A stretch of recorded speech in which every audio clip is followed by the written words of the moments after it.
Ethics பார்க்க வேண்டியது இருக்கு. சமூகத்திற்கு நாம் கொடுக்கக்கூடிய நீதி என்பது சரியாக போகுமே ஒரு நிலை. அடுத்து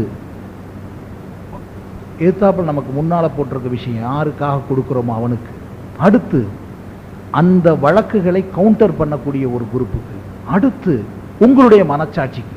சீதன் 4 விஷயத்தை நீங்க நினைக்கும் போது உங்களுக்கு மேல மேடையில் ஒரு ரகசியம் எப்படி இந்த no thought ego false ego எப்படி உங்களுக்கு ஹார்ட்டை உருவாக்குச்சோ, உங்களுடைய ஒவ்வொரு ஜட்ஜ்மெண்ட்டும் நீங்கள் உட்கார்ந்திருக்கும் போதே வரும் என்ற அறிவியல் பூர்வமான ரகசியத்தை சொல்ல ஆசைப்படுகிறேன்.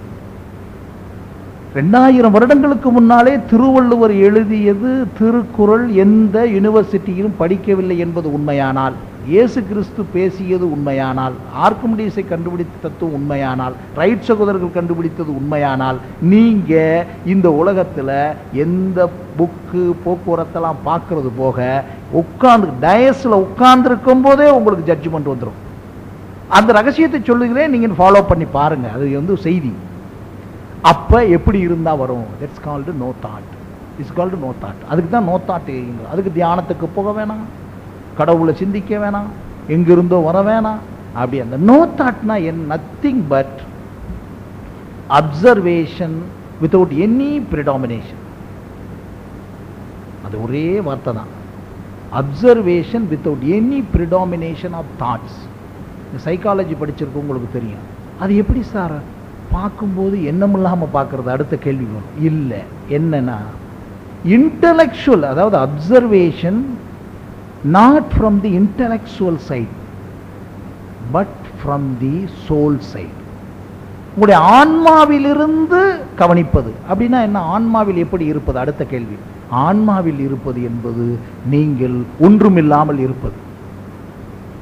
மேடையில் ஏறும்போது, டயஸ்ல உட்கார்ந்துருக்கும் போது, அவங்க பேசிக்கிட்டு இருக்கும்போது, அவங்க என்ன பேசினாலும் அன்பயாஸ் அதெல்லாம் நான் இப்ப பேச விரும்பல.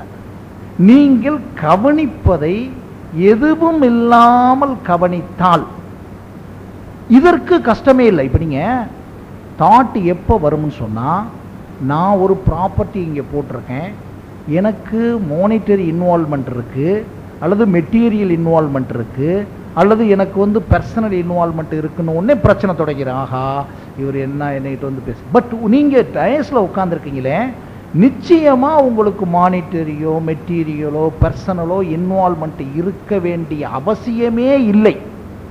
அப்படி இடத்துல உங்களுக்கு தான் நோ தாட் வரும். அப்ப right, let him take off his side, let him take off his side. Evidence சொல்லட்டும், எது வேணாலும் சொல்லட்டும். நீங்க அதுல என்ன ரகசியம் நடக்குன்னா, this is called physical energy converts into metaphysical energy. நீங்க உட்கார்ந்துகிட்டு இருக்கும் போதே கவிஞர் வைரமுத்துக்கு ஒரு பாடல் வருதுன்றாரு, கண்ணதாசன் படிக்கவே இல்லை பாடல் வருதுன்றாரு. நீங்க நினைச்சு பார்க்கலாம், பழைய சினிமா பாடல்கள்லாம் இன்று வரை நிற்கிறது.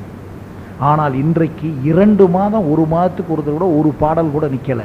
காரணம் என்னன்னா, அதெல்லாம் உண்மையிலேயே சோல் எனர்ஜியிலிருந்து எழுதப்பட்ட பாடல்கள்.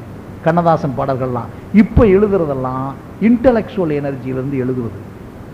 அப்ப பஞ்சிங் வராது. யாதும் ஊரே யாவரும் கேளீர், ஒரே வரி. கற்க கசடர கற்பவை கற்ற சில வரிகள், ஒரு சில வரிகள் பாருங்க அப்படியே நிற்கும், என்னாண்டே இருக்காது.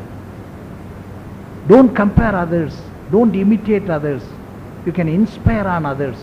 விவேகானந்தர் சொன்னார், நம்ம சொல்லிக்கிட்டு இருக்கோம். பிகாஸ் அது மாதிரியே நீங்கள் எழுதக்கூடிய ஒவ்வொன்றும், ஒவ்வொரு வரியும், நீதித்துறையிலிருந்து வரக்கூடிய வரிகள் எல்லாம் 100க்கு 100 எல்லாரையும் போய் சேரணும். அப்படின்னா நீங்க நினைக்கக்கூடிய ஏரியா பூரா சேரணும்னு சொன்னா நீங்க நோ தாட்டுக்கு வரணும். நோ தாட்டுக்கு வரணும்னா அப்சர்வேஷன் வித்தவுட் ப்ரிடாமினேஷன் தான். எந்த விதமான இமோஷனலா உள்ள நுழைஞ்சிடக்கூடாது, இன்டலெக்சுவலா நுழைஞ்சிடக்கூடாது, மைக்ரோ இன்டலெக்சுவலா நுழைஞ்சிடக்கூடாது. இமோஷனல் மீன்ஸ் வரிசையா நீங்க பிசிக்கல் எனர்ஜியில் எவ்வளவு நாள் பார்த்துக்குங்க. அது ஜாதியா இருக்கும், மதமா இருக்கும், உணர்வா இருக்கும், நட்பா இருக்கும், என்னென்னமோ வரும். இது அறிவுரை அல்ல. ரைட், இதுல என்ன நடக்குதுன்னா, you can have the 2 ways. நீங்க நீதிக்கு மட்டும் நல்லது செய்யல, உங்களுடைய பாடியில செல்ஃபா ஹீல் பண்ணிக்கிட்டு இருக்கீங்க. உங்களுடைய வயதை உங்களை அறியாமல் நீங்கள் நீட்டிக்கிறீர்கள் என்பது அறிவியல் உண்மை. அதான் ரொம்ப முக்கியம். உங்களுடைய வயதில் இருக்க உங்களுடைய வியாதி என்னென்ன உடம்புல அப்படி இந்த வைப்ரேட் பண்ணுது பாருங்க, வைப்ரேட்டே ஆகாது, அப்படியே ஃப்ரீயாக இருப்பீங்க. You are receiving the matters, you are receiving the matters. அப்படியே போயிட்டு இருக்கும்போதே அப்படியே உள்ளேருந்தே ஓடி வரும். நீங்கள் நிறையா பேருக்கு அனுபவம் இருக்கும், நான் சொல்ல வேண்டிய அவசியம் இல்லை. நீங்கள் சில நேரம் அப்படியே கேட்டுக்கிட்டே இருப்பீங்க, ஒன்றுமே வராதது மாதிரிக்கும். என்ன இவர் ஆர்கியூ பண்ணுறது நல்லா தானே இருக்குன்னு அப்படியே கட் பண்ணிவிட்டு இவரும் ஆர்கியூ பண்ணுறதுக்கு நல்லா தானே இருக்குன்றிருங்க. அந்த நேரத்தில் உங்களுக்கு லேசாக குழப்பம் வருதுன்னு வச்சுக்கோங்க, ஒரு செய்திக்காக அப்படியே விட்டுருங்க. வீட்டுக்கு போங்க, காலையில் அதுக்கு ஆன்சர் வரும். இது உங்கள் அனுபவமாக இருக்கும். அதை மறுபடியும் கன்ஃபார்ம் பண்ணுறேன். அங்கே எழுத முடியாது எப்பவுமே. அந்த ஒரு விஷயம் சார், அந்த இமோஷனலில் இருக்கும்போது மட்டும் தயவு செய்து நீங்கள் எந்த முடிவையும் ஜட்ஜ்மெண்ட்லேயும் எதுலையும் எடுத்துற முடியாதுன்னு சொல்ல வரல, அது கூடாது என்பது அறிவியல் சொல்லுகிறது. நீங்கள் அப்படி எடுத்தீர்களானால் நிச்சயமாக அப்பீலில் சிக்கல் வரும். நீங்கள் வேணால் இந்த கான்செப்ட் அப்ளை பண்ணி பாருங்கள், அப்பீலே அதில் இருக்காது. எத்தனை தடவை போனாலும் உங்கள் ஜட்ஜ்மெண்ட் நிற்கும். அப்படி நிறையா ஜட்ஜஸுடைய மேட்டர் இன்னைக்கு வரைக்கும் நிற்குது, அதையும் நோட் பண்ணியிருக்கோம் நாங்கள். ஹைகோர்ட் இங்கே போட்டாங்க, டிஸ்ட்ரிக்ட் ஜட்ஜில் எழுதிட்டாங்கன்னு சொன்னால் ஹைகோர்ட்லேயும் ஒன்றும் தப்பிக்க முடியாது. ஆனால் இங்கே நம்ம அட்வொகேட்ஸ் என்ன சொல்கிறோம், அதெல்லாம் ஒன்றும் இல்லை, இங்கே எழுதிட்டாங்கன்னு பயப்படாதீங்க, அங்கே போய் தப்பிச்சுக்கலாம், அங்கே எழுதிடாருங்க இங்கே தப்பிச்சுக்கலாம். இந்த விஷயம் வருவது இவர்களுக்கு வேணுமால் பணம் சம்பாதிப்பவர்களுக்கு, பணம் வாங்குவவர்களுக்கு சுகமாக இருக்கலாம். ஆனால் உங்கள் ஒரிஜினாலிட்டி ஸ்பாயில் ஆகுதே, எவ்வளோ பெரிய பதவி ஸ்பாயில் ஆகுது. அதுக்காக நீங்கள் தயவு செய்து அந்த நோத்தாட்டுக்கு போனால் நீங்கள் அன்பயாசெல்லாம் ஆக வேண்டியதில்லை, அதை ஆக்கி விட்டுரும். இப்போ நீங்கள் வந்து ஒரு விஷயத்தை செய்வதற்கு அன்கான்சியஸாக நீங்கள் கார் ஓட்டிகிட்டு போயிட்டுருக்கீங்க, செல் எடுத்து பேசிகிட்டு இருக்கீங்க, இதெல்லாம் திடீர்னு உள்ளே நுழைஞ்சான்னா ஆட்டோமேட்டிக்காக பிரேக் போடுறீங்க. இதெல்லாம் எப்படி நடக்குதுங்க? இது மாதிரியே நம்ம பாடிக்குள்ளே ரெண்டு இருக்குது சார். ரெண்டு விஷயம் உங்களுக்கு தெரிஞ்சிருக்கும், இருந்தாலும் ஒரு செய்தி. ஒரு விஷயம் ஃபிசிக்கலாக நீங்கள் வந்து உணர்ச்சிகளை உணர்வது, இன்னொன்று மெட்டாபிசிக்கலாகவே உணர்வது.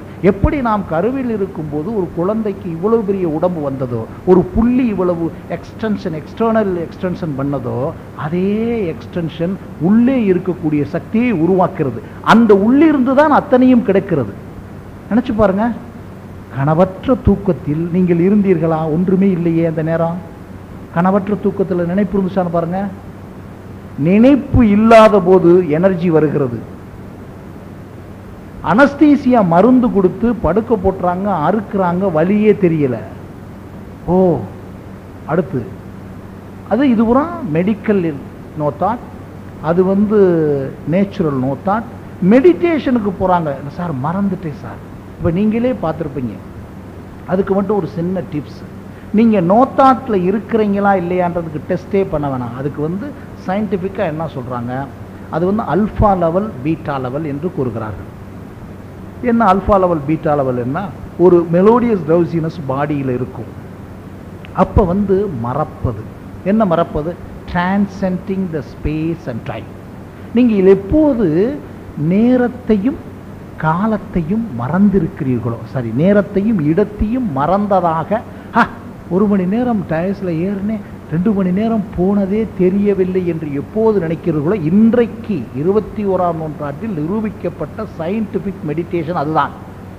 நீங்கள் தியானத்தில் இருக்கிறீர்கள். ஏனென்றால் எண்ணமற்று இருக்கும் போதெல்லாம், அதைத்தான் கடைசி பக்கத்தில் பார்த்தீங்கன்னா பெட் ஸ்கேன் கொடுத்துருக்கேன். பெட் ஸ்கேன் அமெரிக்காவில் நீங்கள் பரமஹம்ச நித்யானந்தா என்ற ஒரு சாமியார் போய் கிட்டத்தட்ட 25 லட்சம் ரூபாய் செலவழித்து பெட் ஸ்கேன், இஇஜி என்பது நம்மளுடைய உடலியல் ரீதியான விஷயங்களை எல்லாம் கண்டுபிடித்து ஹார்ட் வரைக்கும். பட் QEEG என்பது பிரெயினை பார்ப்பது. அந்த QEEGயில் எப்படின்னா பிரெயின் வந்து அமைதியாகிறது. அமைதியாகிறது என்ன கொடுத்துருக்காங்கன்னா, அவர் வந்து டெஸ்ட் பண்ணியிருக்காங்க. அந்த டெஸ்ட் தான் இதில் போட்டிருக்கு, வீட்டில் இருக்கும்போது நீங்கள் படிச்சுக்கலாம். அந்த டெஸ்ட் என்ன சொல்லுதுன்னா, கம்ப்ளீட் பிரெயின், அதாவது கோமா ஸ்டேஜில் இருப்பது போல, அதாவது நினைவற்ற நிலையில் இருந்தால் எப்படி பிரெயின் ஆஃப் ஆகுமோ அதே ஆஃபை விழிப்பு நிலையிலே ஆக்கலாம். அப்போ விழிப்பு நிலையிலே செயல்படுத்தி கொண்டும் எப்படி ஆஃப் பண்ணும்போது